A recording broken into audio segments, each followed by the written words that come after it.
was beauty standing of on this my own plot is the land when I unobstructed heard my view son and the say, potential for "We can immediate close by development. Friday," It truly is a like I unique wasn't even opportunity in alive this anymore. market.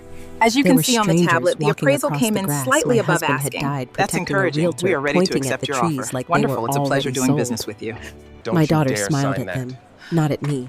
Mother, And when I asked what is was this? happening, no one answered until someone pulled out a survey map I hadn't seen in over 30 years, and everything stopped. If you've ever felt betrayed by the people you trusted most, I'd really like to hear your story. Don't forget to like and subscribe if this kind of real-life drama speaks to you. And tell me, where are you watching from and what time is it there right now? I read every comment. I didn't always live with this kind of silence. There was a time when this land felt alive, like it breathed alongside us. Back when William was still here, mornings started with the sound of gravel under his boots and the smell of coffee drifting through the open windows. He used to say land wasn't something you owned. It was something you took care of, something you answered to. We bought this property almost 40 years ago, just outside a quiet town in Tennessee. Back then, it wasn't worth much. Just a stretch of uneven ground thick with trees and stubborn clay soil. But William saw something in it. He always did. He worked 2 jobs for nearly a decade to pay it off. Construction during the day, repairs at night. I still remember how his hands looked cracked, calloused, always stained with something he couldn't quite wash away. But every time he stood out here looking over that land, he looked proud. We raised our children here. Michael learned to ride a bike on that dirt path leading to the barn. Emily used to pick wildflowers by the fence and bring them to me like they were something precious. And to me, they were. There's a small clearing near the back of the property where William buried his parents' ashes.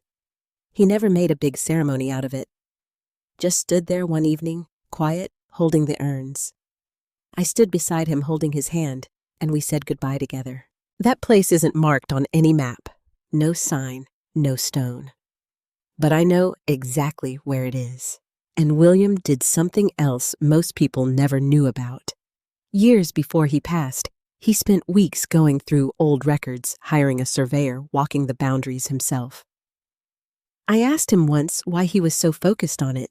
He just said, "I want to make sure no one can ever take what matters most." At the time, I thought he meant strangers, developers, outsiders. I never imagined he might have meant our own family.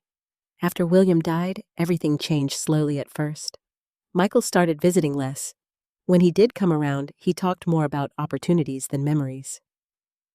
"You know, Mom," he said once, leaning against the kitchen counter, "this land could be worth a lot now. The area's growing. People are building vacation homes out here."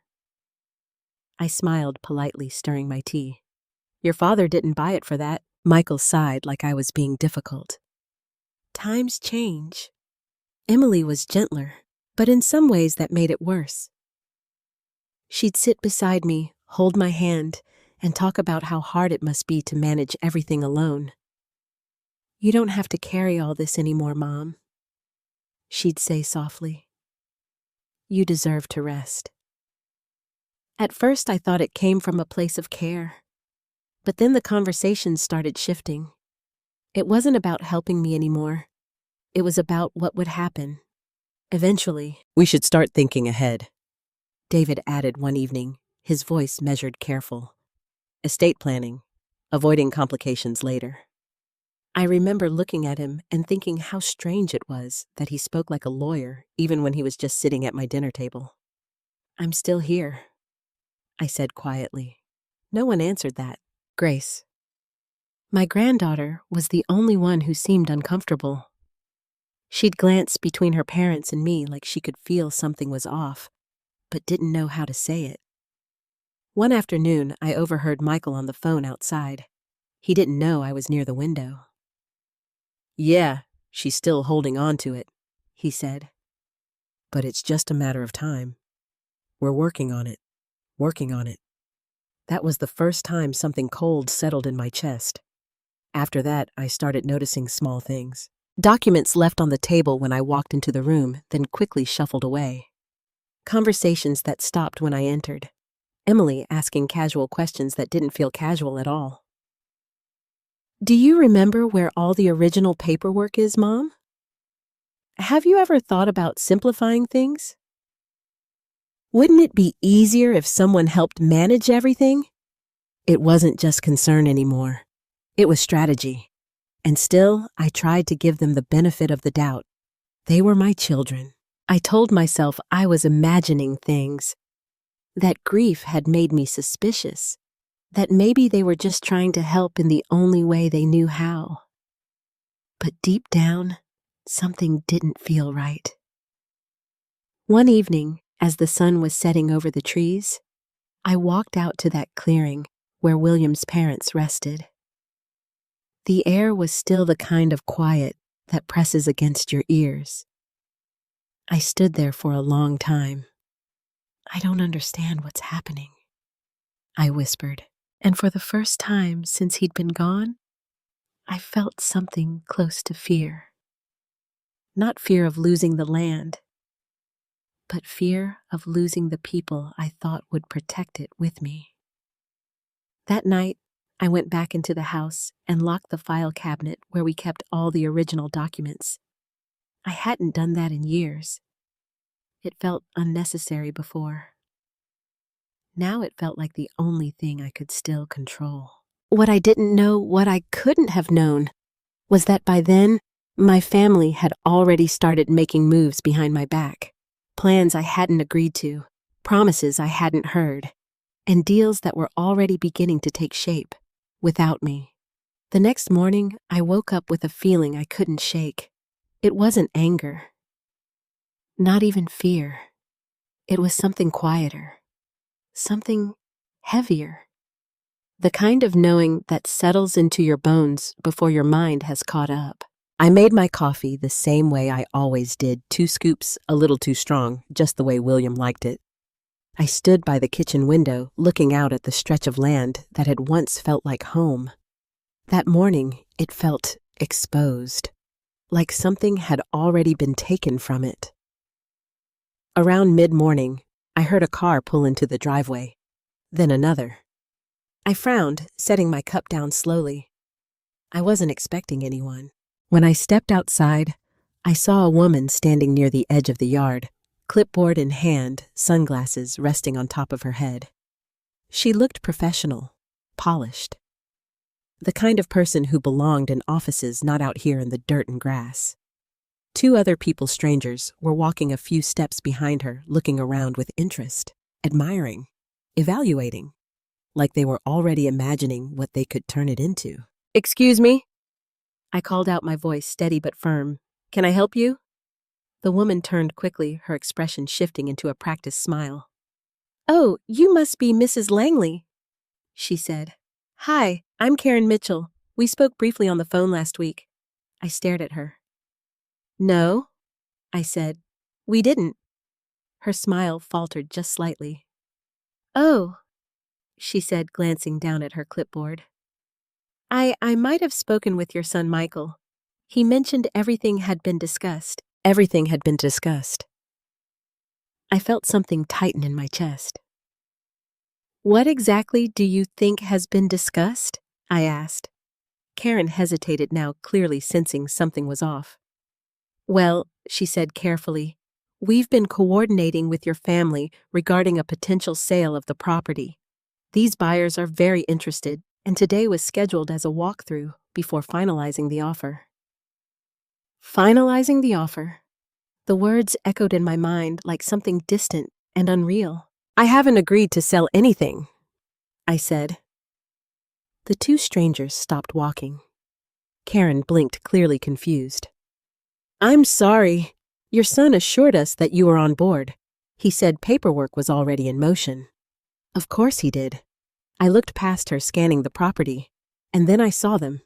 Michael, standing near the fence line, talking to the buyers like he belonged there, like he owned the place. Emily stood a few feet behind him, arms crossed, watching the scene unfold. When our eyes met, she didn't smile. Not this time.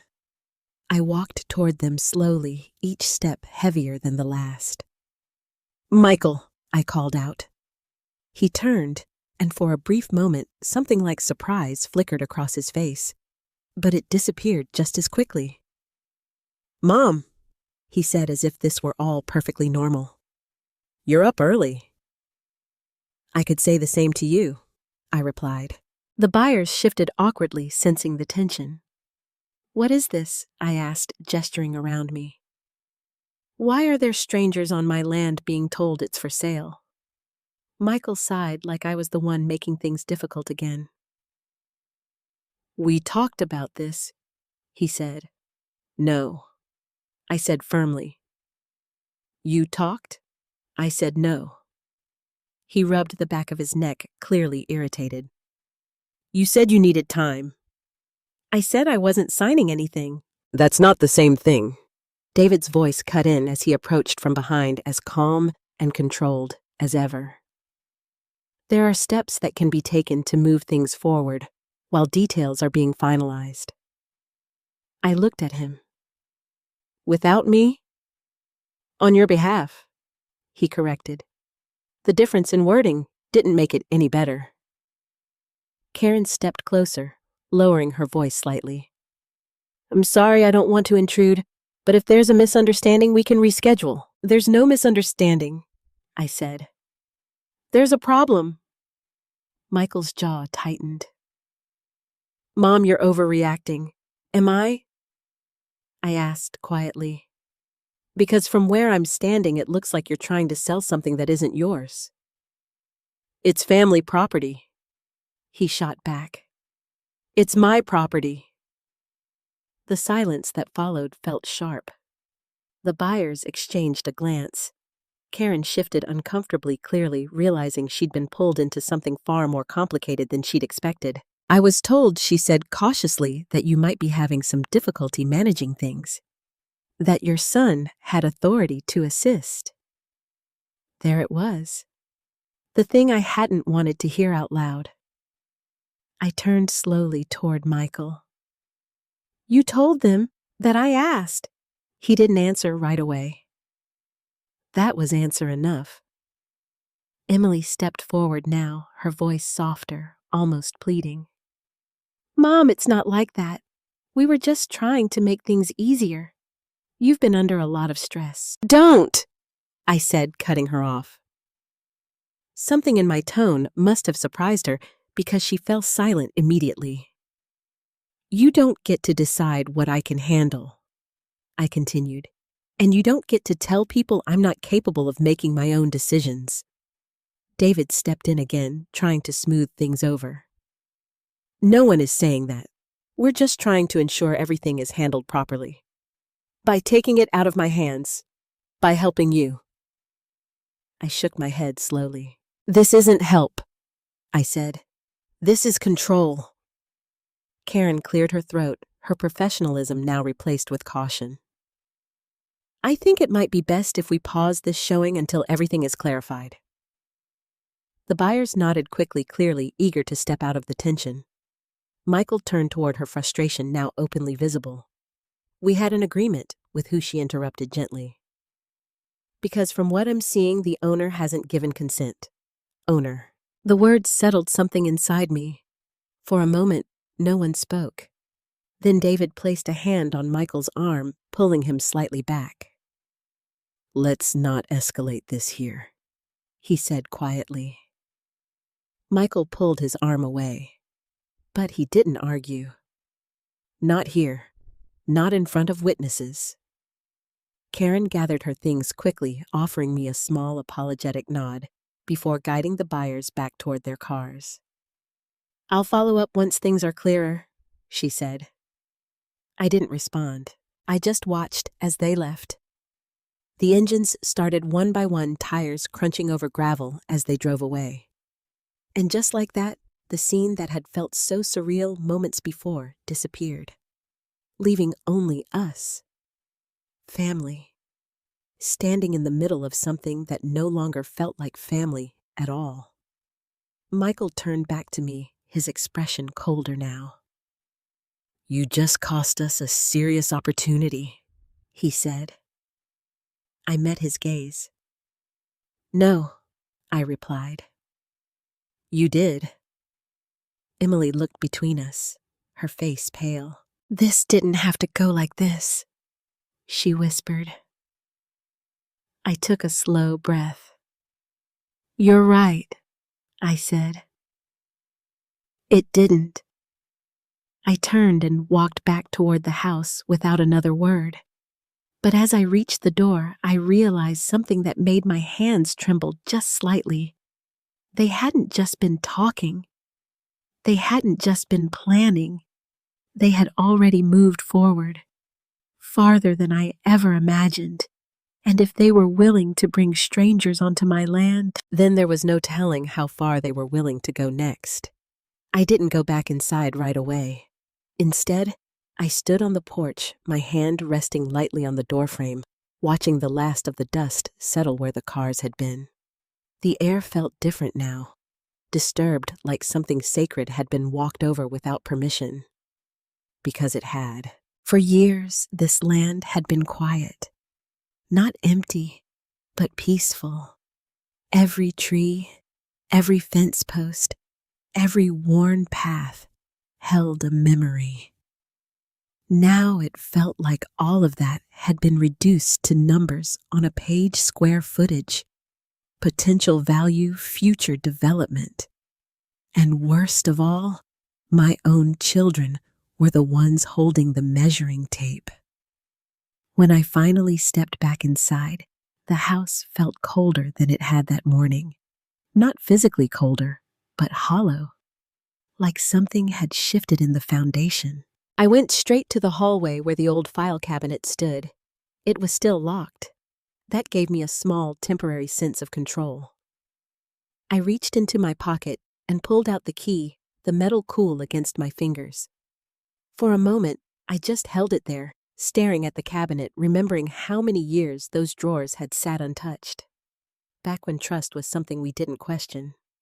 Back when family didn't need locks. I unlocked it slowly and pulled open the top drawer. Everything looked the same at first glance. Neatly stacked folders, labeled in William's handwriting. He had always been meticulous with records, tax forms, deeds receipts, survey reports, anything that might matter one day. But as I started going through them, something didn't feel right. Papers were slightly out of order. A folder that should have been at the back was now near the front. A tab was bent where it hadn't been before. Small things. Things someone might not notice unless they'd spent years knowing exactly how everything was arranged. I felt a tightness in my chest. They'd been in here. Carefully. Quietly. But not carefully enough. I moved more quickly now, pulling out folders one by one, checking their contents.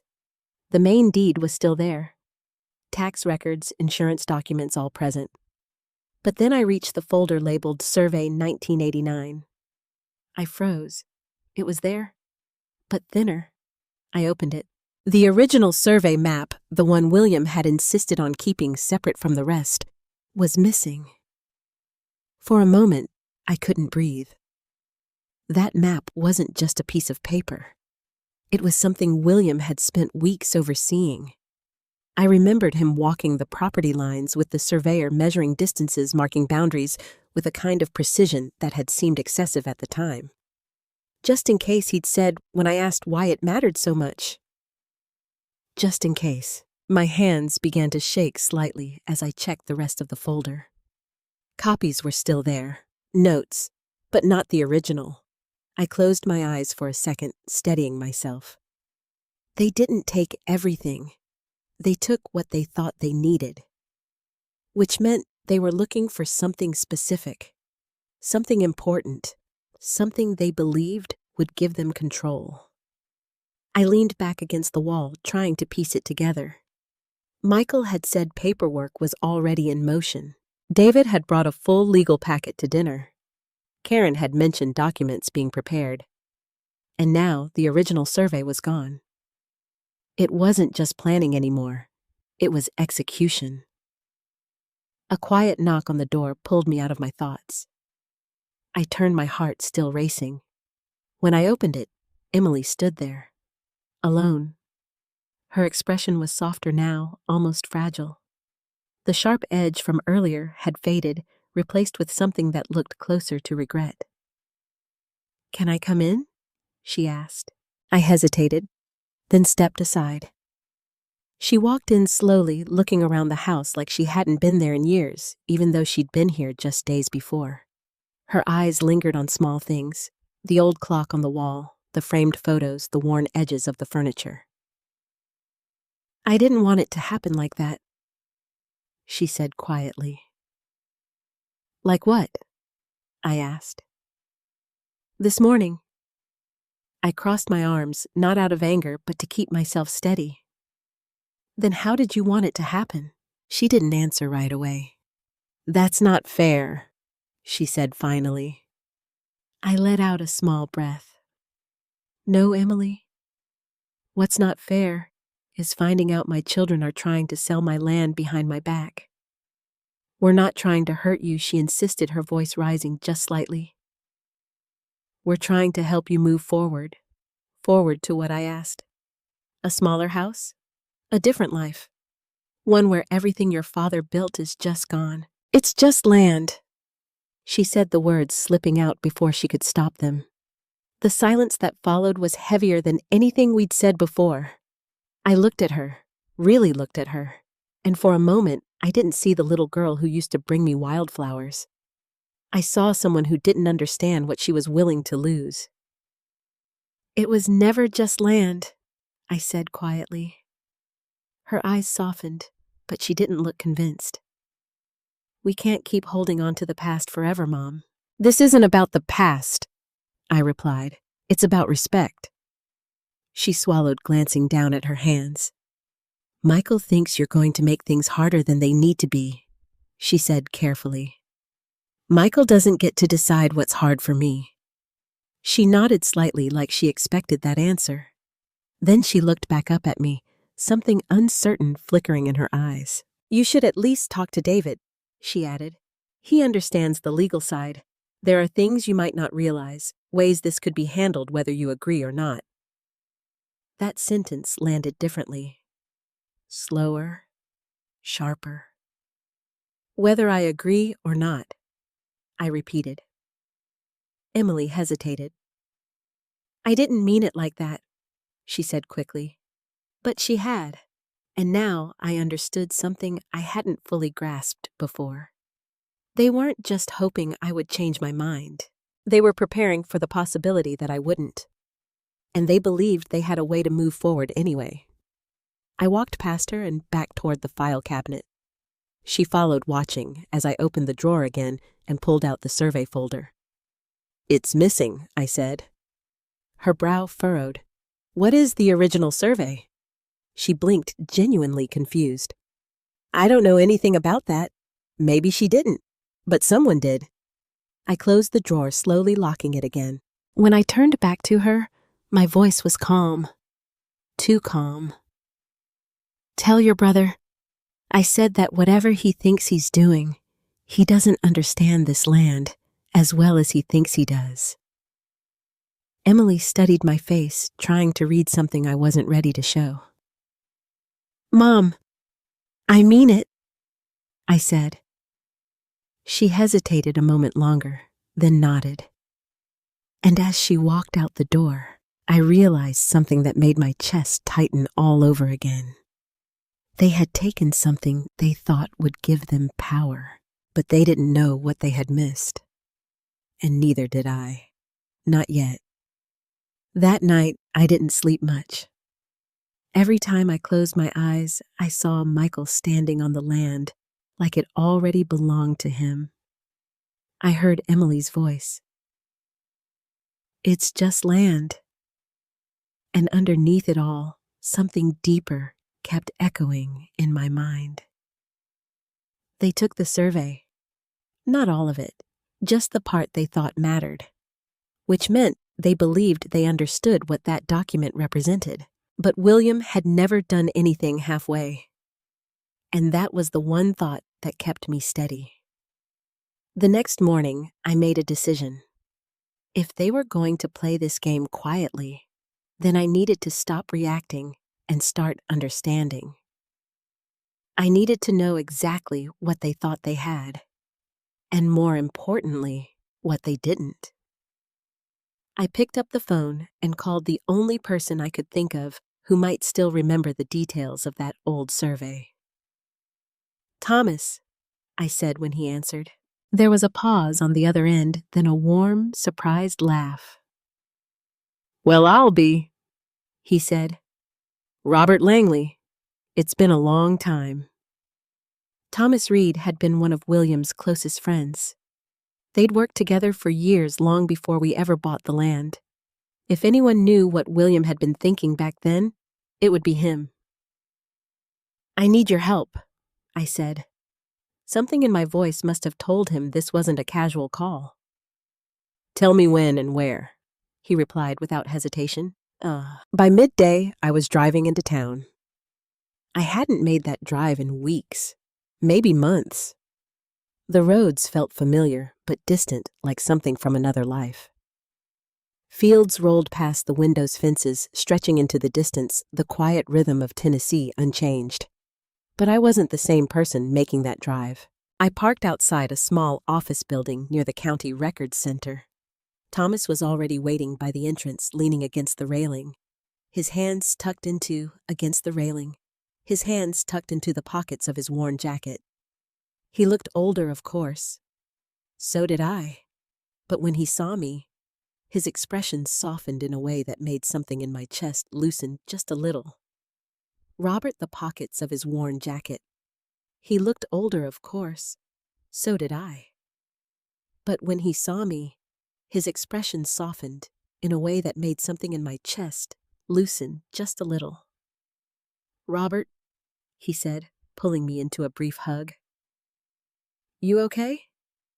"No," I admitted, "but I will be." He nodded, like he understood more than I had said. "Let's go inside," he said. We sat across from each other at a small table in the records room, surrounded by shelves of old files and archived maps. The air smelled faintly of paper and dust, the kind of place where things were kept long after people forgot they existed. I placed the survey folder in front of him. "They took the original," I said. Thomas frowned, opening the folder carefully. "Who's they?" he asked. "My children." He paused, his eyes lifting to meet mine. "That's not what I expected you to say. Me neither." He looked back down at the documents, flipping through the remaining pages slowly. "They're trying to sell the land," I continued. "They've already brought in a realtor. Buyers. Everything." Thomas let out a low breath. "Do they know what they're dealing with?" "That's what I'm trying to figure out." He pulled out one of the copied maps, spreading it flat on the table. "This isn't the full picture," he said immediately. I figured. He tapped a section near the center of the map. "William didn't trust standard surveys," he explained. "Too many variables, too many ways for boundaries to get adjusted over time." I felt a flicker of recognition. "He said something like that once," I murmured. Thomas nodded. "That's why he had a private survey done. Something more detailed. Something that wouldn't just sit in a file.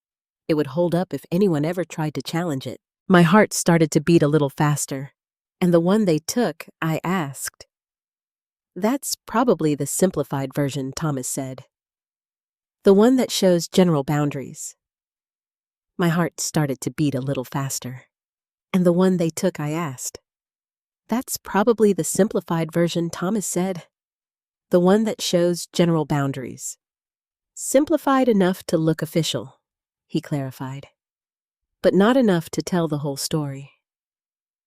I leaned forward slightly. What whole story? Thomas didn't answer right away. Instead, he reached into his bag and pulled out a folded piece of paper yellowed with age. "I wasn't sure if you still had this," he said, sliding it toward me. I unfolded it carefully. It wasn't a map. It was a set of notes. William's handwriting. I knew it instantly. My fingers trembled as I traced the edges of the paper. "What is this?" I whispered. "Your husband came to me a few years before he passed," Thomas said quietly. "He wanted a second opinion. Said he was thinking ahead. Said he didn't trust what might happen after he was gone." I swallowed hard. "What did you tell him?" "I told him to document everything," Thomas replied, "and to make sure there was a version of the truth that couldn't be easily changed." I looked down at the notes again. There were markings, references to sections of the land, small annotations about water access entry points, and something else I hadn't noticed before. A line running across the center of the property. "What is this?" I asked, pointing to it. Thomas leaned closer. "That," he said slowly, "is the part they probably don't understand." My chest tightened. "Explain." He sat back, folding his arms. "Most people think land is about size," he said. "Acres, value, location, but it's not." "Not always," he replied. "Sometimes it's about access, utilities, the things that make the land usable." I felt something click into place. "The road," I said. Thomas nodded. "And the well," he added. "If I remember correctly, your property is the only one in that area with a reliable water source and direct road access." I stared at him. "And that line, it separates those critical parts from the rest of the land," he said. The room felt suddenly smaller. "If that section isn't included in the sale," I began, "then the rest of the land becomes a lot less valuable," Thomas finished. A chill ran through me. Michael thought he was selling the entire property. David thought he had everything lined up legally. But if they were using the wrong version of the survey? "They don't know," I whispered. Thomas studied me carefully. "Know what David thought he had everything lined up legally. But if they were using the wrong version of the survey? They don't know," I whispered. Thomas studied me carefully. "Know what that they don't actually have what they think they're selling." Silence settled between us. For the first time since all of this had started, I felt something shift inside me. Not fear, not anger. Something else. Clarity. "They took the wrong piece," I said slowly. Thomas gave a small knowing nod. "Wouldn't be the first time someone thought they understood land just because they had a map," he said. I folded William's notes carefully, holding them a little tighter than I meant to. "They're going to find out," I said. Thomas met my eyes. "Yes," he said, "they are." And as I sat there, surrounded by old records and quiet truths, I realized something that changed everything. My family thought they were one step ahead, but they had built their entire plan on something incomplete, something fragile, something that could collapse the moment the full truth came into the light. And when it did, it wouldn't just stop the sale. It would expose everything they had tried to hide. I didn't go home right away after leaving Thomas. Instead, I sat in my car for a long time, William's notes resting in my lap. My hands still wrapped around them, like they might disappear if I let go. The world outside moved like nothing had changed. Cars passed, people walked by. Somewhere down the street, a door slammed, and someone laughed. But inside that car, everything had shifted. For the first time since this began, I wasn't just reacting. I understood something they didn't, and that gave me an edge. But it also brought a new kind of fear. Because if Michael and David realized they were wrong, if they understood that the land they were trying to sell wasn't what they thought it was, they wouldn't just walk away. They would push harder. Desperation does that to people. It makes them careless or dangerous. I started the engine and drove toward the county office. If there was one thing I had learned from William, It was this. When something doesn't feel right, you don't wait for it to fix itself. You verify. You document. You protect. The county records building hadn't changed much over the years. Same faded brick exterior, same heavy glass doors, same quiet, almost sleepy atmosphere inside, like time moved a little slower there. I stepped up to the front desk. "Can I help you?" the woman behind the counter asked. "Yes," I said. "I need to review any recent filings related to my property." She gave me a polite nod.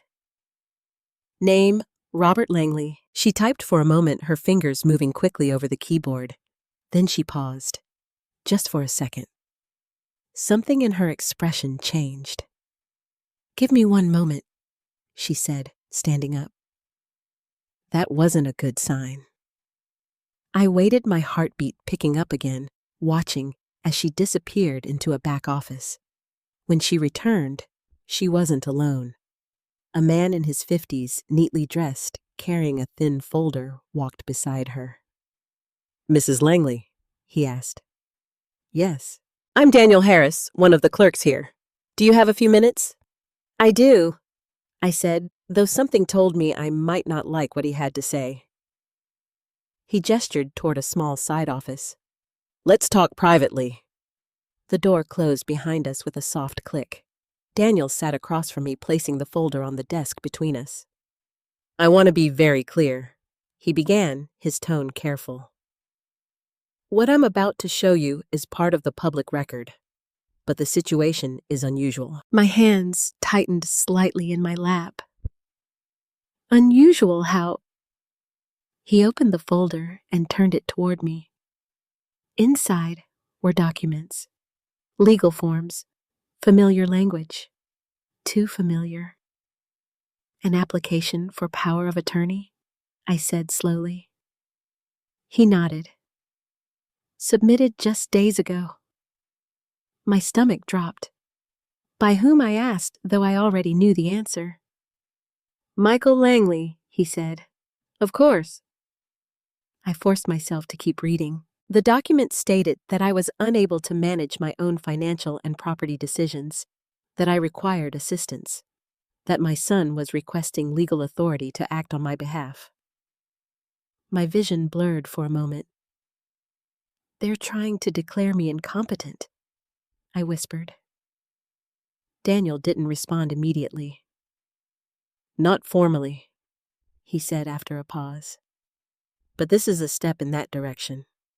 My chest felt tight, and the signature, I asked. He flipped to the final page. "There is a signature here," he said carefully, "but it raised concerns." I leaned forward. It looked like mine, at first glance.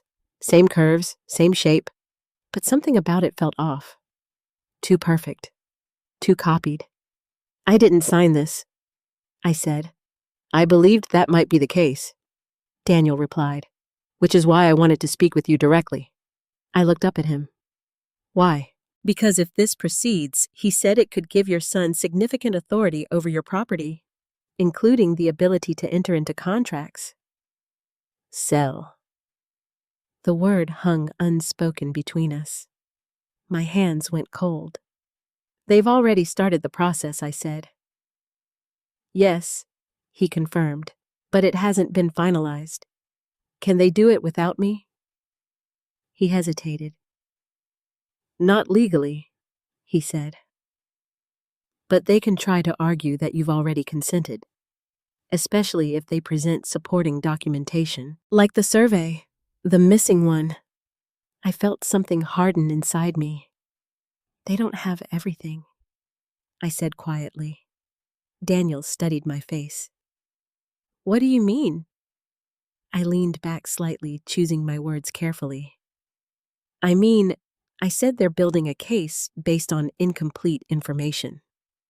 He didn't press further, but I could tell he understood enough.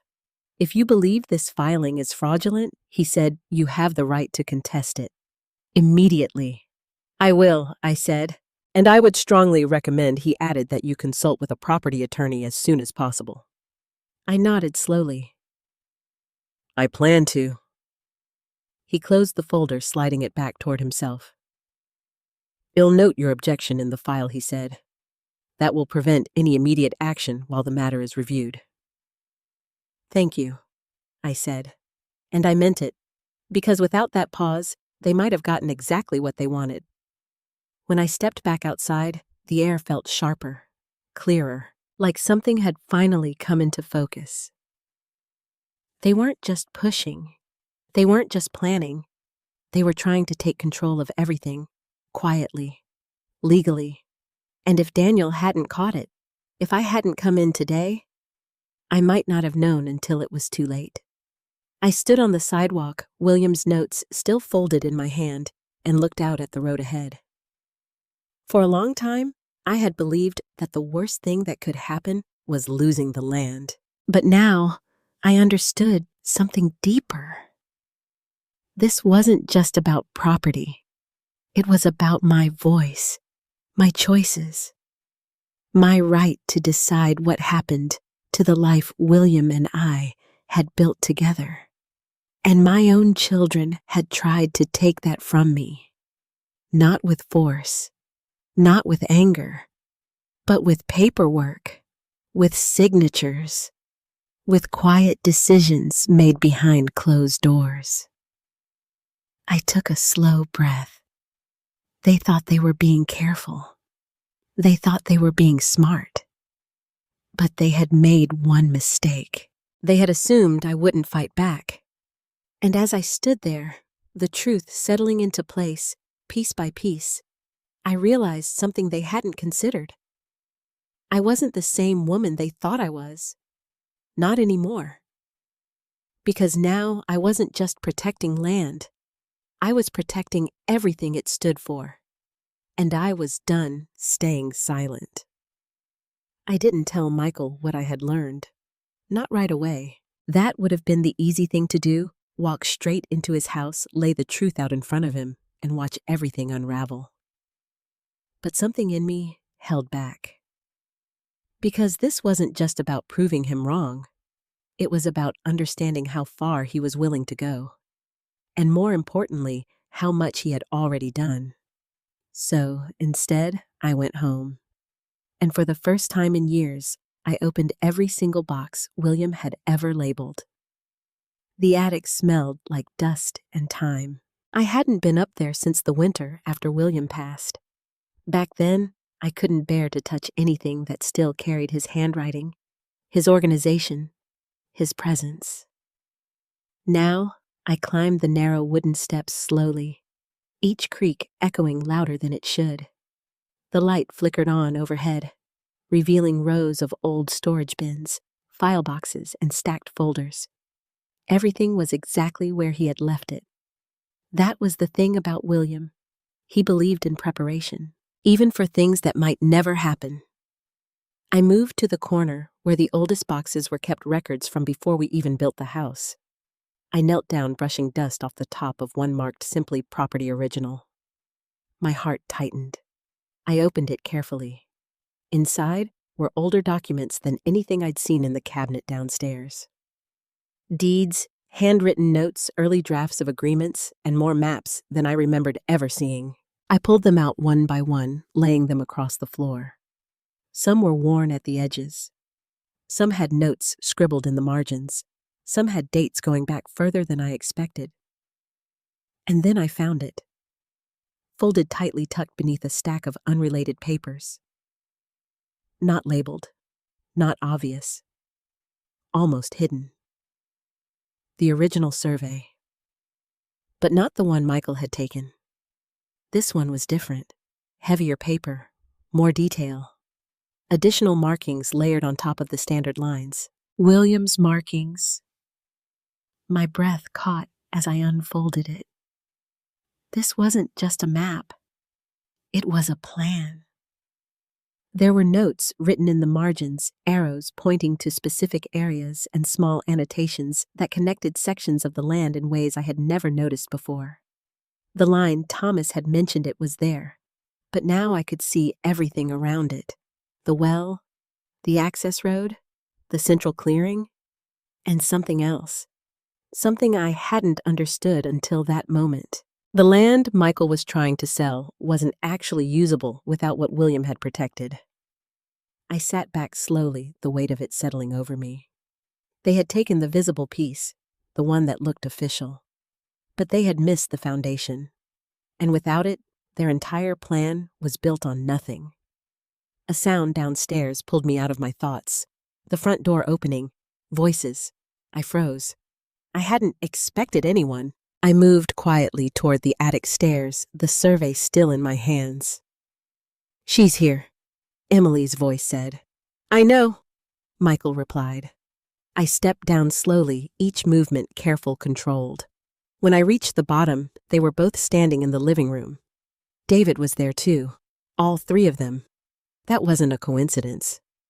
"You didn't tell me you were coming," I said. Michael crossed his arms. "We need to talk." I glanced at David. "Is that what this is?" I asked. "A conversation." His expression didn't change. "It's time to move forward," he said. There it was again, that same phrase, as if I were the one holding things back. I walked into the room, keeping my posture steady, my expression calm. "I've already told you my answer," I said. Michael shook his head. "You're not seeing the bigger picture." "No," I replied. "I think I am. I just don't like what I see." Emily stepped forward, her voice softer. "Mom, this is getting complicated," she said. "There are legal steps happening now. It's not as simple as saying no." I met her eyes. "Then maybe you shouldn't have started something you couldn't finish." "Mom, this is getting complicated," she said.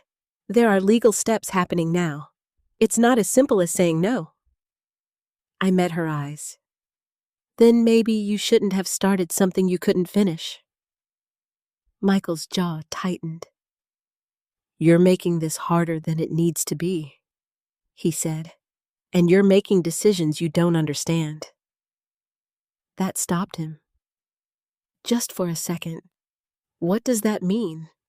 he asked. I didn't answer right away. Instead, I walked to the table and placed the survey down in front of them. Not the one they had taken. The real one. The complete one. Michael frowned, stepping closer. "What is this?" he asked. "Take a look," I said. David moved first, picking it up, unfolding it carefully. And I watched his expression change. Subtle, but unmistakable. He saw it. The difference. The details. The problem. "What is this?" Michael repeated, his voice sharper now. "It's the survey your father had done," I said. "The real one." Emily leaned in, her eyes scanning the map. "This doesn't match the one we have," she said. "I know," I replied. David stayed quiet longer than the others. That worried me more than anything, because it meant he was thinking, calculating, trying to understand how this changed things. Finally, he looked up. "This complicates the situation," he said carefully. Michael turned to him. "What does that mean?" David hesitated, then answered. "It means the property boundaries aren't what we believed." A long silence followed. Michael looked back at the map, his frustration starting to shift into something else. Confusion. Uncertainty. "That doesn't make sense," he said. "We already have a survey." "You have part of one," I corrected. He looked at me, something almost defensive in his eyes. "Why didn't you tell us about this?" I held his gaze. "Because you didn't ask," I said. "And because you weren't trying to understand." Emily swallowed, her voice quieter now. "So, what does this mean?" she asked. I took a slow breath. "It means," I said, "that what you're trying to sell isn't what you think it is." And because you weren't trying to understand. Emily swallowed, her voice quieter now. So what does this mean? She asked. I took a slow breath. It means, I said, that what you're trying to sell isn't what you think it is. David exhaled slowly, setting the map back down. And without the access points, he added the land loses significant value. Michael stared at him. Significant how David didn't sugarcoat it. Enough that the deal may not go through at all. The room went still. For the first time since this began, I saw something in Michael that hadn't been there before. Doubt. Not about me. About himself. About the plan. About everything he thought he had under control. You're saying this whole thing he started might not work. David finished. I watched it settle in. Watched the realization take shape. Watched the certainty drain from his expression. And in that moment, something became clear to me. They hadn't just underestimated the land. They had underestimated William. And now, they were starting to understand the cost of that mistake. The silence after David's words didn't feel like relief. It felt like the moment right before something breaks. Michael stared at the survey spread across the table. His fingers pressed flat against the paper like he could force it to make sense just by holding it still. That's not possible, he said finally, his voice lower now but still stubborn. We've already gone over this with the developer. They've seen the land. They've seen part of it. David corrected quietly. Michael turned to him, frustration flashing again. You said everything checked out. I said everything matched the documents we were given, David replied. That's different. I watched the shift happen in real time. Michael had built his confidence on David's certainty, and now that certainty was cracking. Emily stepped closer, her voice uncertain. So, what does this actually mean? Are we in trouble? David didn't answer immediately. That told me more than anything he could have said. I stepped forward, resting my hand lightly on the edge of the table. It means your father saw this coming, I said. They all looked at me. He knew someone might try to break the land apart. I continued, sell pieces of it, turn it into something it was never meant to be. Michael let out a short, disbelieving breath. That doesn't make sense. Why wouldn't he just tell us? I held his gaze. Would you have listened? The question landed harder than I intended. Michael didn't respond. Emily looked down. David remained still, watching, calculating. I reached for the notes Thomas had given me and placed them beside the survey. This isn't just a map, I said. It's a set of instructions. Emily leaned in, reading the handwriting carefully. That's Dad's, she whispered. Yes, I said. Her eyes moved across the page, slowing as she reached certain lines. He wrote about the well, she said, and the road, and the clearing, I added. The part of the land he cared about most. Michael frowned. That's just sentiment. It doesn't change anything legally. It changes everything, David said. Michael turned sharply toward him. How? He demanded. David pointed to the map. Because the parts that make this land valuable, accessible, usable, developable, they're all within this boundary, he said, tracing the line William had drawn. And if those aren't included in the sale, Michael's expression shifted again, then the rest of the land isn't worth what we thought. He finished quietly. David nodded, not even close. The room went still again. This time the silence felt heavier, more final. Emily stepped back slightly, her hand covering her mouth. So the buyers, she started. We'll walk? David said. Michael shook his head. No, they won't. We've already had serious discussions. They've invested time. They've invested interest. David corrected. not commitment. Michael ran a hand through his hair, pacing now. This doesn't make sense, he muttered. We did everything right. Did everything right. The words echoed in my mind. No, I said quietly. You didn't. He stopped, turning toward me. You went around me, I continued. You assumed you knew what this land was. You assumed you could control it. That's not what we were doing, he snapped. Then what were you doing? I asked. He didn't answer, because now, for the first time, the answer was clear. Emily looked between us, her voice trembling slightly. We thought we were helping, she said. I softened just a little. I know you did, I replied. But that didn't make it right. David cleared his throat.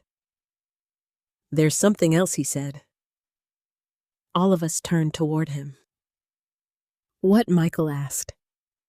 David hesitated again. That hesitation was becoming a pattern. Even if the deal falls apart, he said carefully, there's still the matter of the filings. My chest tightened. The power of attorney, I said. The power of attorney, I said. H.E. nodded. Michael's head snapped toward him. What filings? I watched David closely. He hadn't told Michael everything. Not yet. That application you submitted, David said. ID, his tone measured. It's under review. E nodded. Michael's head snapped toward him. What filings? I watched David closely. He hadn't told Michael everything. Not yet. That application you submitted? David said, his tone measured. It's under review. Michael's expression darkened. That's standard procedure. Yes, David said. But there's been a complication. What kind of complication? David glanced at me, then back at Michael. The signature is being questioned. The room seemed to tilt slightly. Emily looked at Michael, her eyes wide. What does that mean? Michael's jaw tightened. It means nothing. It's just a formality. Is it? I asked quietly. He didn't look at me. Did you sign it? Emily asked him. Michael didn't answer right away. That was all she needed. You told me everything was handled properly, she said, her voice rising. You said Mom agreed. She was going to, Michael cut in. That's not the same thing. David stepped in, his tone calm but firm. This is exactly why I advised caution. Michael turned on him. You said this was the fastest way to move things forward. I said it was an option, David replied, not without risk. Risk? Michael scoffed.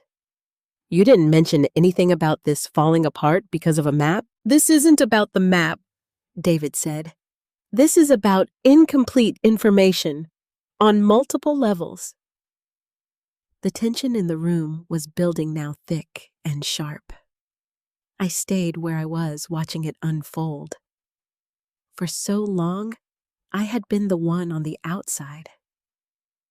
The one being talked about, decided for. Now, for the first time, I was the one holding the truth. And they were the ones scrambling to catch up. Emily stepped away from Michael, shaking her head. I didn't agree to this, she said.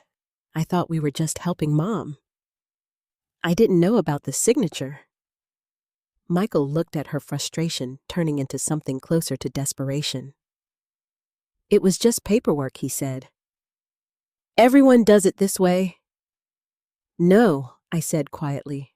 They don't. He finally looked at me, and for a moment I saw something I hadn't seen before. Not arrogance, not certainty, fear. You're making this into something bigger than it is, he said. I shook my head slowly. No, I replied. You already did that. Silence fell again. But this time, it wasn't just tension. It was realization. Everything they had built, the deal, the documents, the assumptions, It was all starting to unravel, and there was nothing they could do to stop it. David exhaled slowly, straightening the papers on the table. "We need to reassess everything," he said. Michael didn't respond. Emily didn't move. I looked down at William's notes one more time, then back at them. "This isn't over," I said, and I meant it in more ways than one. Because what they had tried to do, what they had almost gotten away with, wasn't just a mistake. It was a choice, and choices have consequences. The land had protected itself just like William intended, but now it was time for the truth to do the same. The next few days felt like standing in the center of a storm that hadn't quite decided which direction it was going to move. No one said the word sail again. Not out loud. But it lingered in every silence, in every glance, in the way Michael avoided looking directly at me whenever we crossed paths. Because the truth had changed something. Not just in the deal. In him. In all of them. And yet nothing had actually stopped. That was the part I couldn't ignore. Plans like the one they had set in motion don't just disappear because something goes wrong. They adapt. They shift. They try to survive. And I knew Michael well enough to understand one thing clearly. He wasn't ready to let this go. On Thursday morning, I got the confirmation I had been expecting. My phone rang just after 9. Mrs. Langley, the voice on the other end, said, "Yes, this is Karen Mitchell. We spoke earlier this week?" "Of course we had. I'm calling regarding the property," she continued.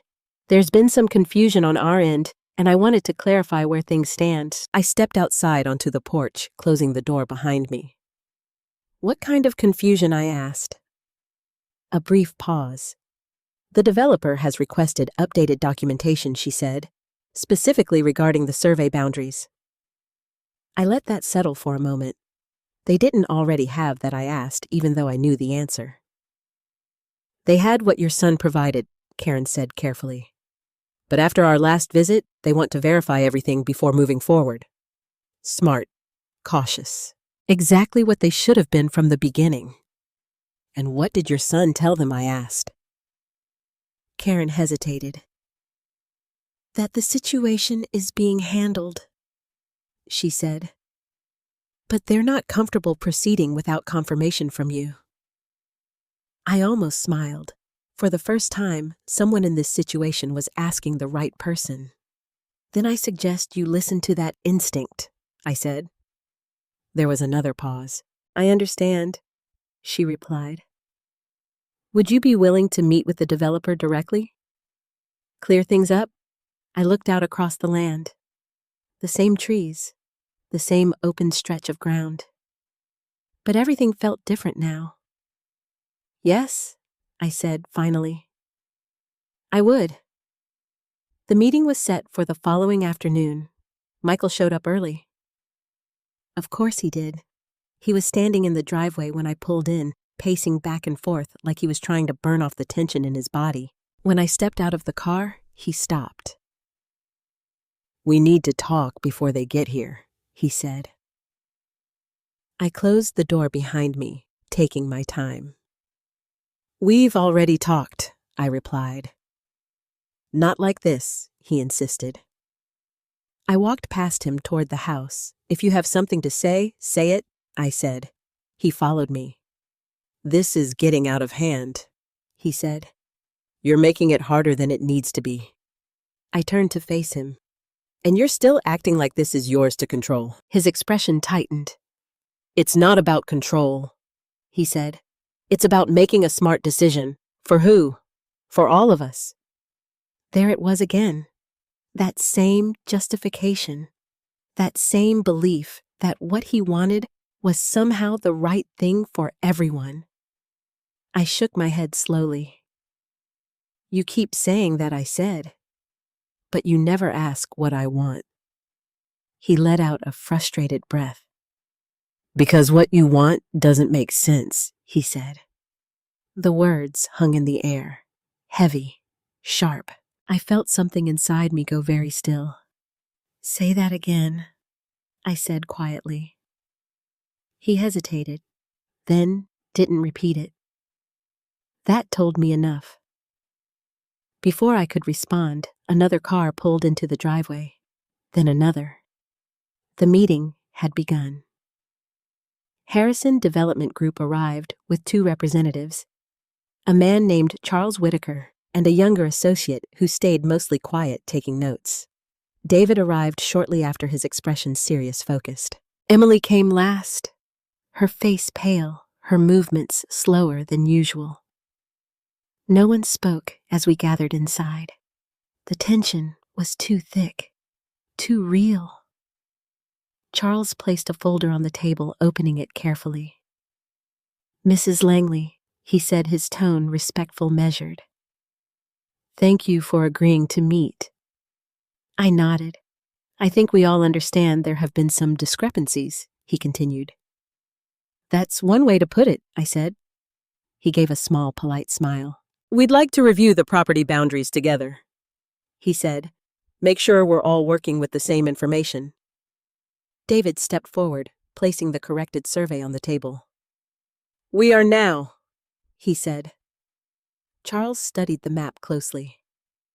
I watched his expression change. Not dramatically, but enough. "You weren't provided this version before." He said more to Michael than to me. Michael didn't answer. Charles looked back at the map, tracing the boundary line slowly. "And this section," he said, pointing to the central area, "includes the well and primary access road." "Yes," David confirmed. Charles leaned back slightly. "That complicates development significantly," he said. "How?" Michael asked, his voice tight. Charles didn't soften it. "Without guaranteed access and water rights, the project becomes far less viable," he said. "Potentially non-viable." The word landed like a final blow. Michael's face went still. Emily looked down. David remained quiet. I said nothing, because there was nothing left to say. Charles closed the folder slowly. "I believe we need to pause all discussions until this is resolved," he said. Michael shook his head immediately. "No, that's not necessary. We can adjust." Charles raised a hand gently. "We don't proceed on uncertainty," he said. "Not at this level." Silence. Then he turned to me. "Mrs. Langley," he said, "it appears there are also questions regarding authority over the property." I held his gaze. "There are," I said. "And until those are resolved," he continued, "we cannot engage in any agreement." "Michele cannot engage in any agreement." Michael stepped forward. "This is being handled," he said quickly. Charles looked at him, then back at me. "Is it?" he asked. I didn't hesitate. "No, that was it. That was the moment everything shifted." Charles nodded once, closing the folder completely. "Then we will withdraw for now," he said. "If circumstances change, you're welcome to reach out." He stood. The associate followed. And just like that, the deal was gone. Not delayed, not reworked. Gone. The sound of their footsteps fading out the door felt louder than anything that had been said in that room. When the door closed behind them, no one moved. Michael stood there staring at the empty space they had just left. His hands clenched at his sides, his breathing uneven. And for the first time since all of this began, he had nothing left to argue with. Because the truth had done what I couldn't. It had stopped everything. No one spoke for a long time after the developers left. The house felt too quiet, like even the walls were listening. Michael was still standing in the same spot, staring at the door as if expecting it to open again and undo what had just happened. Emily had moved to the corner of the room, her arms wrapped around herself, her eyes fixed on the floor. David was the only one who moved. He gathered the papers slowly, methodically stacking them into a neat pile like he could organize the situation back into something manageable. But there was no organizing this. Not anymore. "It's over," I said. The words came out calm. Too calm. Michael finally turned to look at me. "No," he said immediately. "It's not over." I held his gaze. "It is," I replied. His jaw tightened. "You think this is the only deal," he said. "You think this is the only developer interested in that land?" "No," I said. "But I think it's the last one who'll trust you." That hit him, harder than anything else had. Emily looked up, her voice barely above a whisper. "Michael." But he didn't hear her, or maybe he didn't want to. He stepped forward, his frustration spilling over, now raw and uncontrolled. "This didn't have to happen," he said. "We were this close to fixing everything, fixing what I asked. Everything," he snapped. "The taxes, the upkeep, the future. The future you decided for me, I cut in." He froze. And in that moment, something shifted again.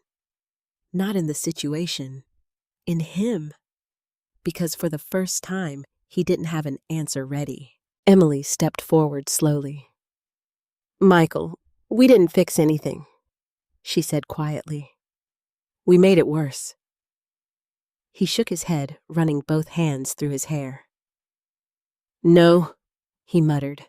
"No, this was supposed to work." That sentence, "supposed to work," carried everything. The planning, the assumptions, the belief that they could control the outcome. David finally spoke again, his tone measured, but there was a weight behind it now. "We need to address the legal situation," he said. Michael turned sharply toward him. What legal situation? David didn't hesitate this time. "The power of attorney filing," he said. "It's going to be challenged." Michael's face hardened. "Let them challenge it," he said. "We have documentation." "No," I said. He looked at me. "You have forged documentation." The word hung in the air. Forged. Emily's breath caught.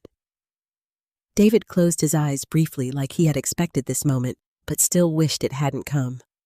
Michael stared at me. "I didn't forge anything," he said. "You signed my name," I replied. "That's not—" "You signed my name," I repeated, my voice steady, unshaken. He didn't respond, because there was no way to argue with that. Emily stepped back, shaking her head. "Michael, tell me that's not true," she said. He looked at her, then away. That was enough. Emily's face crumpled, not dramatically, but quietly, like something inside her had just given way. "I didn't know," she whispered. "I didn't know you went that far." Michael exhaled sharply. "It was just paperwork," he said again, but the words sounded weaker now. Hollow. "It's not just paperwork," David said. "It becomes fraud if contested," he continued, "and given the circumstances it will be." Michael looked at him like he'd just betrayed him. "You said this was fine," he snapped. "I said it was risky," David replied. "You chose to move forward anyway. And you let me." "I advised you," David said calmly. "I didn't control your decisions." That was the truth Michael didn't want to face. No one had forced him into this. He had forced him into this. He had chosen it. I stepped closer, not aggressively, but firmly. "You didn't just try to sell the land," I said. "You tried to take my voice." He didn't look at me. "You tried to make decisions as if I wasn't here, and it." I stepped closer, not aggressively, but firmly. "You didn't just try to sell the land," I said. "You tried to take my voice." He didn't look at me. "You tried to make decisions as if I wasn't here."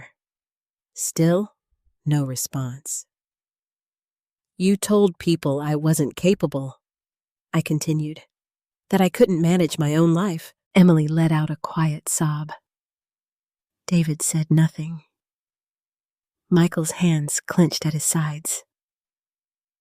"I was trying to help," he said, but there was no conviction left in it. "No," I said softly. "You were trying to take control." Silence. Heavy. Final. And then something unexpected happened. Grace stepped into the room. No one had noticed her before. She had been standing just outside the doorway listening, watching, and now she walked in slowly, her eyes moving from Michael to Emily and then to me. I heard everything she said. Her voice was quiet, but steady. Michael turned toward her. "Grace, this isn't—" "Yes, it is," she interrupted. That stopped him. She reached into her bag and pulled out her phone. "There's something else you need to see," she said. Emily frowned. "What is it?" Grace hesitated for just a second. Then she handed the phone to me. "It's the messages," she said. "What messages?" I asked. "The group chat," she replied. "The one you all thought I didn't pay attention to." My heart tightened. I looked down at the screen, and as I started scrolling, everything became clear. Every plan, every assumption, every step they had taken, laid out in their own words. Michael discussing timelines, David outlining legal options, Emily asking questions but never stopping it. Even messages about me, about how I wouldn't understand, how I would eventually give in, how it would be easier once things were already in motion. I felt something shift inside me again. Not anger, not even pain, something colder, something final. I handed the phone back to Grace. "Thank you," I said quietly. She nodded, her eyes soft but certain. "I didn't think it was right," she said. Emily looked like she might collapse. Michael didn't move, and David. For the first time, he looked uncertain. Not about the law, about the outcome. Because now there was no hiding it, no explaining it away, no pretending this had been about helping. This was intent. This was planning. This was choice. And now it was exposed. I took a slow breath, letting the silence settle. "You wanted control," I said. "You tried to take it." I looked at each of them, one by one. But now I continued, "Everything changes." Michael's eyes lifted slightly. "What does that mean?" he asked. I held his gaze. "It means I said you don't get to decide anything anymore." And for the first time since this began, he understood. Not just that he had lost the deal, but that he had lost something far more important: the right to be trusted. After that day, something in the house changed. Not just the atmosphere, the relationships, the way we spoke to each other, or rather, the way we didn't. Michael stopped coming by. Not completely, but enough that the silence he left behind felt louder than any argument we'd had. Emily came once, 2 days later. She didn't stay long. She stood in the kitchen, twisting her hands together, looking smaller than I had ever seen her. "I didn't know," she said again. "I believe you," I replied. That surprised her. "You do?" she asked. "Yes," I said. "But you still stayed." That was harder for her to hear. She didn't argue, because she couldn't. She left shortly after that. And for the first time in years, the house felt like it belonged only to me again. 3 days later, I received a letter. Official. Stamped. From the county office. I knew what it was before I even opened it. The power of attorney filing had been formally challenged, suspended pending investigation. The language was careful, legal, precise. But the meaning was simple. Michael's plan had not just failed, it had been stopped. And now it was being examined. I folded the letter slowly, placing it on the table beside William's notes. For a moment, I just sat there, letting it all settle. The betrayal, the anger, the relief, and something else I hadn't expected. Sadness, because none of this had needed to happen. That evening, Grace came by. She didn't knock. She never had to. She walked in quietly like she always did, but there was something different about her now. More certain, more grounded. "How are you?" she asked. I smiled faintly. "Stronger than I was last week." She nodded like she understood exactly what that meant. She sat across from me at the table, glancing at the papers. "Is it over?" she asked. I considered the question. "No," I said, "but it's turning." She traced her fingers lightly along the edge of the table. "I'm sorry," she said. "For what?" "For all of it," she replied, "for not saying something sooner." I shook my head. "You said something when it mattered," I said. "That's what counts." She looked up at me, her eyes steady. "They were wrong," she said. "Yes," I agreed.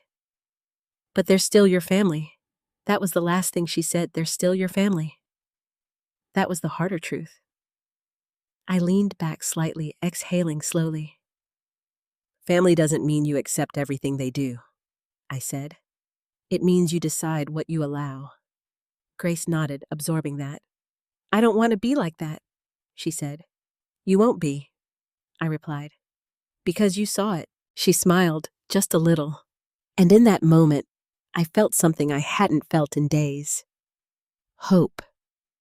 The next time I saw Michael wasn't planned. It was early morning. I was out near the fence line, checking one of the posts that had started to lean when I heard footsteps behind me. I turned. He stood there, hands in his pockets, looking like he hadn't slept. For a moment, neither of us spoke. Then he took a step closer. "I got the notice," he said. I nodded. "I figured you would." Another pause. "They're investigating," he added. "Yes." He looked down at the ground, then back at me. "I didn't think it would go this far," he said. I studied his face, trying to see what was real. "I know," I replied. That seemed to catch him off guard. "You do?" he asked. "Yes," I said, "because you weren't thinking about consequences. You were thinking about results." He let out a quiet breath. "That doesn't make it okay." "No," I said. "It doesn't." He shifted his weight, slightly uncomfortable. "I thought I was doing the right thing," he said. "For who I asked." He didn't answer right away. "For all of us," he said finally, but the words sounded uncertain now. I shook my head gently. "You never asked what all of us wanted," I said. He nodded slowly. "I see that now." That was the first honest thing he had said in a long time. We stood there in silence for a moment, the early morning light stretching across the land between us. "I don't expect you to forgive me," he said. "I'm not asking for forgiveness," I replied. He looked at me. "Then what?" I took a slow breath. "I'm asking for understanding," I said, "for respect, for you to stop deciding my life for me." He nodded. "I can do that." I held his gaze. "Can you—" He didn't answer immediately, and that told me everything, because change isn't something you say, it's something you prove. "I don't know," he admitted finally, "but I want to try." That was something. Not enough, but something. I turned back toward the fence, adjusting the post slightly. "You should start with the truth," I said. "What truth?" I looked at him one more time. "The one you've been avoiding," I said. "About why you really wanted to sell the land." His expression tightened, but he didn't deny it. Because deep down, he knew. This had never just been about money, or opportunity, or even the future. It had been about control, about wanting something that wasn't his to take. And now, he was standing on the edge of losing something far more valuable. Not the land, but the trust that had once made him part of it, and for the first time. He was starting to understand what that really meant. The legal meeting was scheduled for the following Monday. No one wanted to call it that, but that's what it was. Not a family discussion, not a misunderstanding to clear up. A legal reckoning. We met at a small conference room downtown, the kind of place designed to keep things quiet, contained, controlled, neutral ground. Which was exactly what this situation was not. I arrived first, not because I wanted to, because I needed to. There's a difference. I sat at the far end of the table, William's notes in front of me, the updated survey neatly folded beside them. My hands rested calmly on top, but inside, I could feel everything tightening. Not fear. Not anymore. Just focus. The door opened a few minutes later. Michael walked in first. He didn't look at me. Emily followed behind him, her face pale, her eyes already tired, like she had been carrying the weight of this for days. David came last, his posture straight, composed, but his expression less certain than before. And then the lawyer arrived. Mr. Collins, mid-60s, sharp eyes, calm presence. The kind of man who didn't need to raise his voice to take control of a room. He shook my hand first. "Mrs. Langley," he said respectfully. "Thank you for coming," I replied. Then he turned to the others. "Let's begin." No one spoke at first. Mr. Collins opened a folder scanning the documents briefly before looking up. "I've reviewed the filings submitted to the county," he said, "as well as the supporting materials." He paused, then looked directly at Michael. "I'm going to be very clear, folder scanning the documents briefly before looking up. I've reviewed the filings submitted to the county," he said, "as well as the supporting materials." He paused, then looked directly at Michael. "I'm going to be very clear," he said. "What was submitted raises serious legal concerns." Michael shifted in his seat. "It was just an authorization form." "No," Mr. Collins interrupted calmly. "It was not just anything." Silence. He continued. "A power of attorney document requires explicit consent from the individual granting authority," he said. "That consent must be verified, witnessed, confirmed." His eyes moved slightly. "To ensure that the person is acting voluntarily and with full understanding."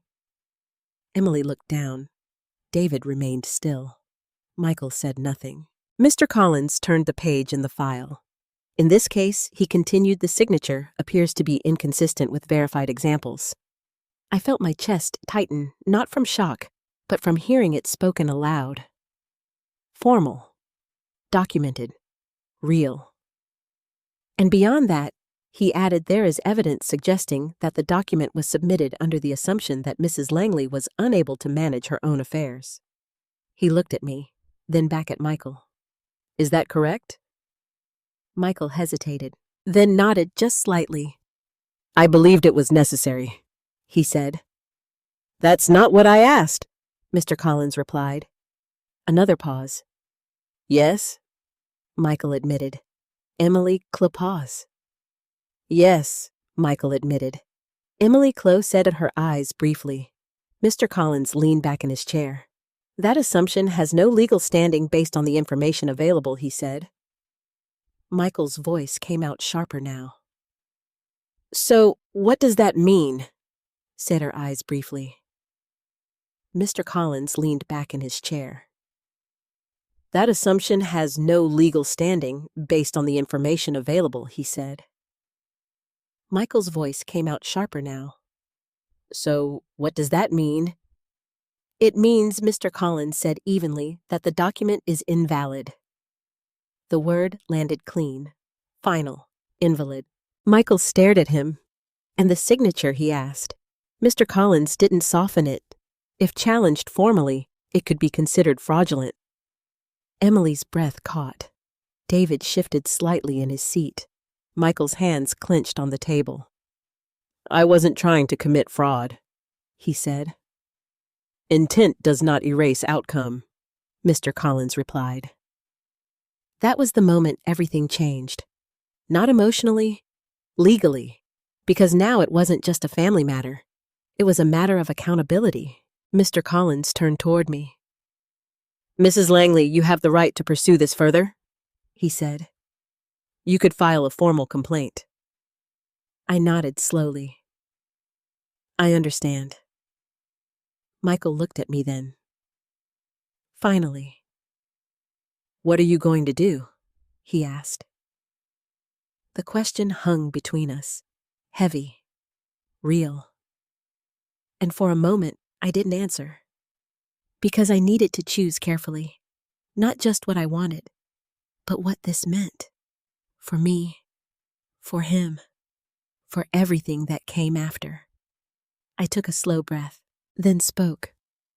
I'm not here to destroy my family, I said. Michael blinked. Emily looked up. David remained still. But I am here to protect myself, I continued. Mr. Collins nodded slightly. That's a reasonable position, he said. I turned to Michael. You tried to take control of something that wasn't yours. I said, you made decisions without me, about me. He swallowed. I know, he said quietly. I held his gaze. And now you have to face that, I said. He nodded. Slowly. I will.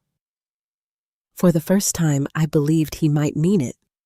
Not because of what he said, because of what he wasn't saying anymore. No more arguments, no more justifications, just acceptance. Emily spoke next, her voice shaking. I'm sorry, she said. She looked at me, then down at her hands. I should have stopped it, she added. I felt something shift inside me again. Not forgiveness. Not yet, but something softer. I know, I said. That was enough for now. Mr. Collins closed the file. Here's what I recommend, he said. His tone was calm, structured, steady. First, the power of attorney filing will be withdrawn, he said, immediately. David nodded. That can be arranged. Second, Mr. Collins continued, all discussions regarding the sale of the property are to cease unless initiated by Mrs. Langley herself. I met his eyes. Understood. Third, he said, any future legal actions involving this property will require full transparency and direct consent. Michael nodded again. Yes. And finally, Mr. Collins added, I strongly advise establishing clear legal protections moving forward. I knew what that meant. A trust, a structure, something that would make this impossible to repeat. I will, I said. The meeting ended quietly. No raised voices, no dramatic exits. Just a slow, steady conclusion to something that had been building for far too long. As we stood to leave, Michael hesitated. Mom, he said. I turned. I'm sorry, he said again. This time it sounded different. Not defensive, not desperate, just honest. I studied him for a moment, then nodded. Well, see, I said, because apologies are words. And I had learned the hard way that words aren't enough. As I walked out of that building, the sunlight hit my face warm and steady. For the first time in days, I felt something settle inside me. Not victory, not satisfaction. Something deeper. Balance. The land was still mine. My voice was still mine. And the truth had finally been spoken where it mattered most. The first thing I did after the legal meeting was call Mr. Collins back. Not because I had doubts, because I had clarity. And clarity demands action. I want everything secured, I told him over the phone. There was no hesitation in my voice this time, no uncertainty, just decision. That's a wise choice, he replied. We can establish a trust structure that ensures full protection of your property and prevents unauthorized action in the future. That's exactly what I want, I said. We set a time to meet again the next morning, and for the first time since all of this began, I felt like I was no longer reacting to what others had done. I was deciding what came next. The paperwork took hours. Long, detailed conversations about ownership rights, succession limitations, protections. Things I had never cared to fully understand before, because I had trusted. That trust was gone now. But something stronger had taken its place. Awareness. Control. Mr. Collins explained everything carefully. The trust will place the land under your authority while you're alive, he said, and it will define exactly what happens after. I nodded. And I choose who's involved. Yes, he confirmed, completely. That question mattered more than anything else, not just legally, emotionally, because this wasn't just about property anymore. It was about legacy. I took a slow breath. I want Grace included, I said. Mr. Collins looked up. As a future beneficiary. Yes, I replied. And as someone who has a voice in decisions after I'm gone. About property anymore. It was about legacy. I took a slow breath. I want Grace included, I said. Mr. Collins looked up. As a future beneficiary. Yes, I replied. And as someone who has a voice in decisions after I'm gone. He made a note. And your other children. That question lingered in the air, heavy. I didn't answer right away, because this wasn't something I had rushed to decide. This was something I had thought about deeply, carefully, painfully. They are not to have control, I said finally. Mr. Collins nodded. That can be arranged. I'm not cutting them out completely, I added, but they don't get to decide what happens to this land. That was the line, clear, unmovable, and for the first time, I felt at peace with it. By the time I left his office, everything had been set in motion.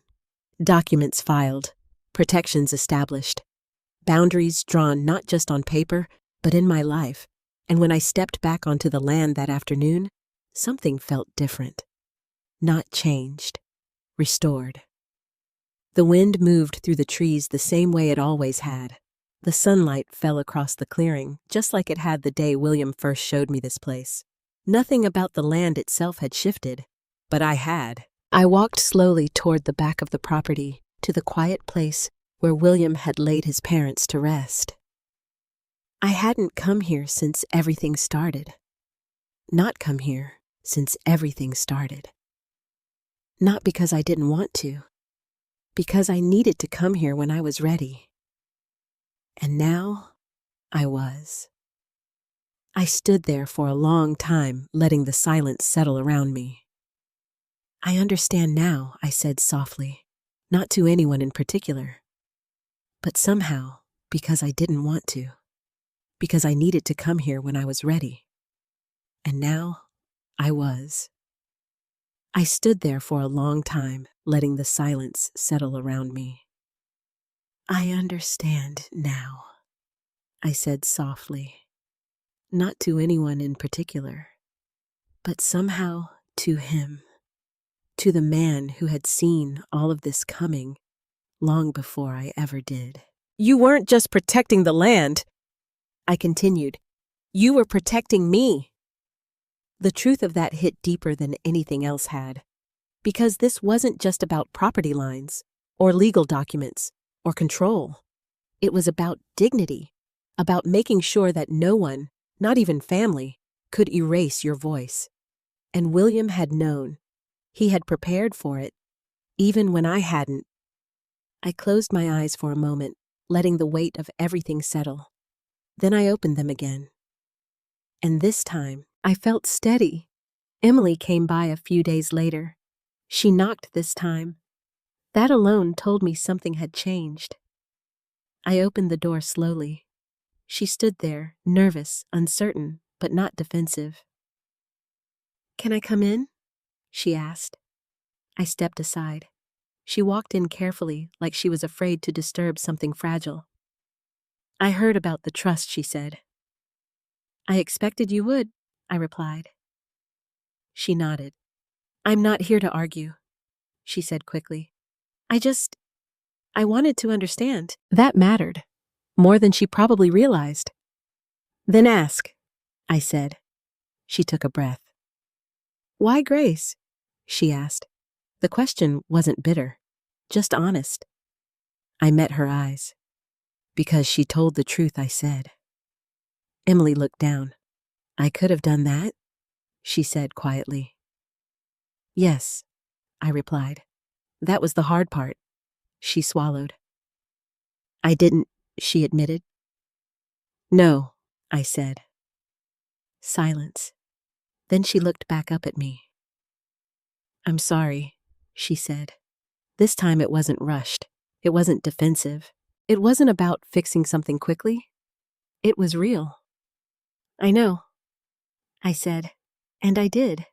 But knowing didn't erase what had happened. It just made space for something else. Understanding. Maybe even one day, healing. Michael didn't come. Not that week. Not the next. But I heard things. Through neighbors. Through quiet conversations that carried more truth than he would ever say directly. He was keeping his distance, trying to figure things out, maybe even trying to understand himself. I didn't chase him, because some lessons can't be forced. One evening, as the sun dipped low across the land, Grace came to sit with me on the porch. It's quieter now, maybe even trying to understand himself. I didn't chase him, because some lessons can't be forced. One evening, as the sun dipped low across the land, Grace came to sit with me on the porch. It's quieter now, she said. Yes, I agreed. Is that a good thing? I thought about it. About everything that had happened. About everything that had almost been lost. It's a necessary thing, I said. She nodded, then looked out across the land. Do you think they'll ever understand? She asked. I followed her gaze. The trees, the clearing, the place that had held everything together. Maybe, I said, and if they don't, I smiled gently. Then this land will still be here, I said, and so will I. That was the truth that mattered most. Not the deal, not the money, not even the conflict, but the fact that in the end, I had not lost myself, and neither had the life we built here.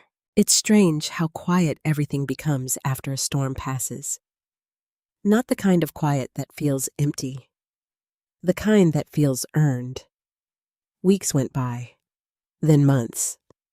No more developers, no more paperwork slipped under doors, no more whispered plans behind my back, just the land and time. The first real sign of change came on a Sunday afternoon. I was sitting on the porch watching the light stretch across the field when I heard a car pull into the driveway. I didn't rush to stand. I didn't feel that tightening in my chest anymore. I just waited. The door opened, and Emily stepped out, alone. She walked slowly toward the hoe alone. She walked slowly toward the hoe, use her hands, empty, her expression uncertain, but softer than I had ever seen it. When she reached the steps, she didn't speak right away. Hi, Mom, she said finally. Hi, Emily. There was no tension in my voice, no edge, just her hands empty. Her expression uncertain but softer than I had ever seen it. When she reached the steps, she didn't speak right away. Hi, Mom, she said finally. Hi, Emily. There was no tension in my voice, no edge, just acknowledgement. She nodded slightly, taking a breath. Can I sit? She asked. You don't have to ask, I replied. She sat beside me, leaving a small space between us. Not distant, just respectful. For a few minutes, we didn't say anything. We just watched the land. And that silence felt different now. Not heavy, not strained, just quiet. I've been thinking a lot, she said eventually. I can see that. She let out a small, nervous laugh. I didn't understand before she admitted what this place meant. I didn't respond immediately, because understanding isn't something you can rush. It's not about the land itself, she continued. Is it? I shook my head gently. It never was. She looked out across the field. It's about what it holds, she said. Yes, because understanding isn't something you can rush. It's not about the land itself, she continued. Is it? I shook my head gently. It never was. She looked out across the field. It's about what it holds, she said. Yes. Memories, promises, time, people. All the things you can't measure or sell. She swallowed, her voice softer now. I'm sorry I reduced it to numbers. I turned to look at her. I'm sorry you had to learn it this way, I said. That surprised her. I deserved it, she said. No, I replied. You needed it. There's a difference. And she understood that. Michael didn't come that day, or the next. But eventually, he did. It was early morning again, just like the last time. But this time, he didn't stand at a distance. He walked all the way up to the porch, and he knocked.